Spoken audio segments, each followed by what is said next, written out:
I posted this once before, but didn't do the spacing correctly, so it was removed.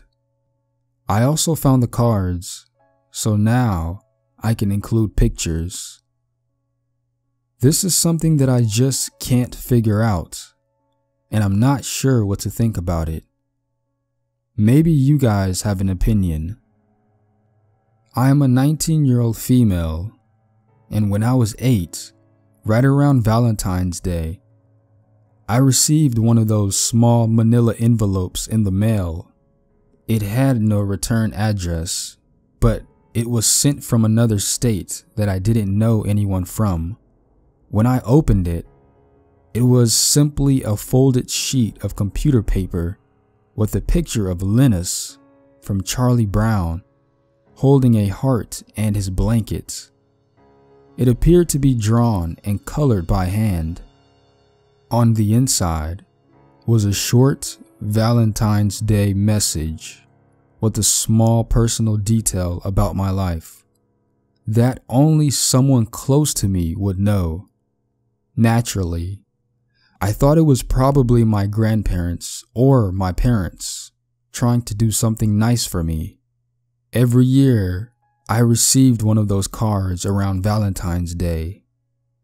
Every year, it had a picture of Linus, included a detail of my life, was typed in the same font, and was from a different state. The V-Day after I adopted my dog, Bailey, the card said, "Would Bailey be jealous if you were my Valentine?" I kept most of these and managed to find a few as I was rummaging through old worthless junk. I'll include some pictures at the end. When I got older, I finally mentioned it to my grandparents, fully expecting it to be them, but they swore that they weren't sending them. I honestly believe it, because I had expressed my concern by this point, and they aren't the type to want to scare me. Neither are my parents. The only other family I have in the US are my dad's parents, who don't speak English well and have never owned a computer. They immigrated here and wouldn't know people in so many states. Aside from my parents and my brother, who find it strange as well, I have no other family. I still get the cards every year, always the same, except for one Valentine's Day a few years ago. I received a stuffed teddy bear and a big chocolate heart along with a card. Needless to say, I did not eat the chocolate, and I searched that fucking bear, half convinced there could have been a hidden camera. After that year, I started just receiving the cards again. In any case, as a child, it was sort of exciting and mysterious, like a secret admirer. Now it's just unnerving. I have racked my brain for years trying to figure out who it could possibly be, and I've come up empty-handed. It still makes me uneasy, but if this person wanted to hurt me, I think they could have done it by now. I've never felt outwardly threatened by them, so I don't think there's much I can do about it. The main thing I want to know is, why? What is the point? And who? I may never find out. I found some information about the teddy bear and chocolates I received 5 years ago. For those of you who haven't read my first post, it's about anonymous Valentine's Day cards I've been receiving since I was 8. Here's what else I found out, and a lot of you guys had questions about the bear, and I actually found it. I'm glad that for whatever reason I decided to keep it, even though it gave me the creeps to pick it up and look at it long enough to take pictures. It adds some more information that I find interesting. I don't see any real significance about the bear itself. If anyone recognizes it or thinks it means something, let me know. The tags on the back of it, which I never looked at before, offer a lot more information. Apparently, it was handmade in Vermont. It even has a phone number and the website of the company that made it. It also includes the year the bear was made, December 2010, which leads me to believe that I probably received it 2 months later, February 2011. That would make me 14 at the time. I have been to Vermont several times to visit my great-grandmother in a nursing home. She died quite a few years ago, definitely before I was 14. She was 101 when she died, and not very coherent in the years before that. So, although it's possible it was her, we were never close, so I doubt it. It is interesting though. Any thoughts? Update. So, I should have looked at the website before I posted my previous data. I looked around and it seems that their main thing is bear grams. Basically, the sender picks a teddy bear and gives whatever address they want it to send to. The company puts that, a chocolate, in a note and a fun box and sends it. When I saw the picture of the box, I remembered the box this bear came in. It was definitely the same one. I remember it being a little odd to me at the time. The website describes it as a fun gift box printed with several games inside, so your bear doesn't get bored on its journey. And of course, the box also has an air hole to ensure your bear gets lots of fresh air. This just adds to the childlike attitude of this person.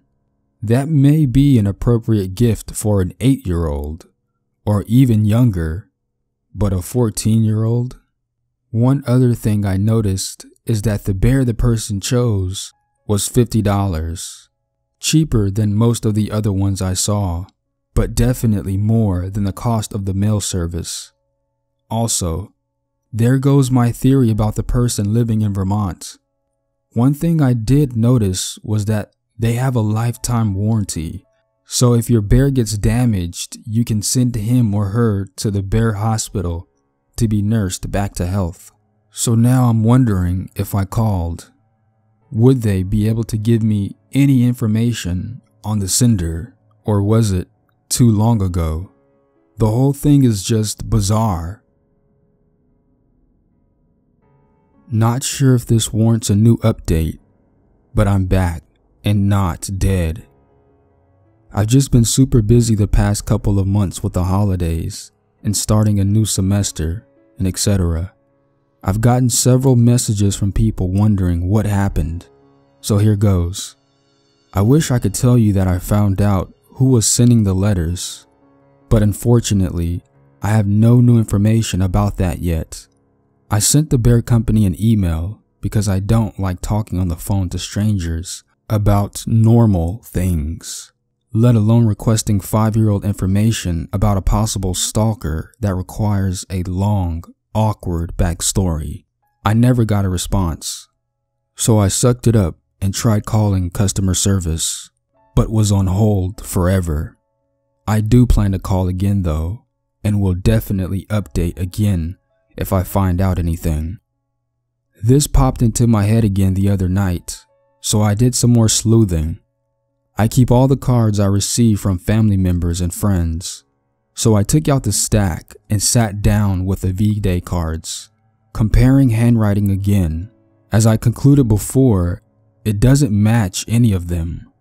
It's sort of hard to compare though, because the writing on the V-Day cards are always all caps. The letters I could compare weren't to match. The more I look at the handwriting, the more it looks so familiar, almost too familiar, but I cannot for the life of me figure out where I've seen it before. It doesn't match any of my family members. It's bugging me quite a bit. I was also thinking that it's too bad I can't put up a picture of the handwriting on here, so you guys can analyze it without giving out personal info. I figured out a solution.